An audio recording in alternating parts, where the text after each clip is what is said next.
கனடாவின் ரென்ஃப்ரோ கவுண்டியில் குளிர்கால புயலின் போது பணியை அள்ளும் வேலையில் ஈடுபட்டிருந்த இருவர் மாரடைப்பால் உயிரிழந்துள்ளனர்.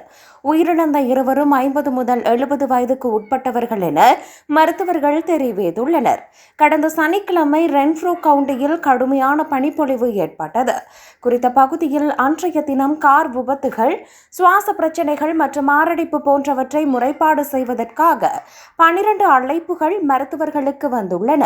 ஒரு வணிக நிலையத்திற்கு அருகிலுள்ள நடைபாதையில் மண்வெட்டியால் பனி அகற்றிக் கொண்டிருந்த ஒருவர் திடீரென சரிந்து விழுந்தார். உடனே அருகில் இருந்தவர்கள் 911 அழைத்த நிலையில் அவர் மருத்துவமனைக்கு கொண்டு செல்லப்பட்டார்.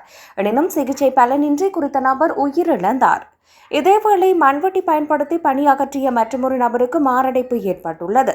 பனியை அள்ளுவது உடலுக்கு மிகவும் கடினமான வேலை என துணை மருத்துவர்கள் கூறுகின்றனர். மண்வெட்டி பயன்படுத்தி வேலை செய்யும் போது மெதுவாக இடைவேளை எடுத்து காலணிகளை அணிந்து வேலை செய்யுமாறு மருத்துவர்கள் அறிவுறுத்துகின்றனர்.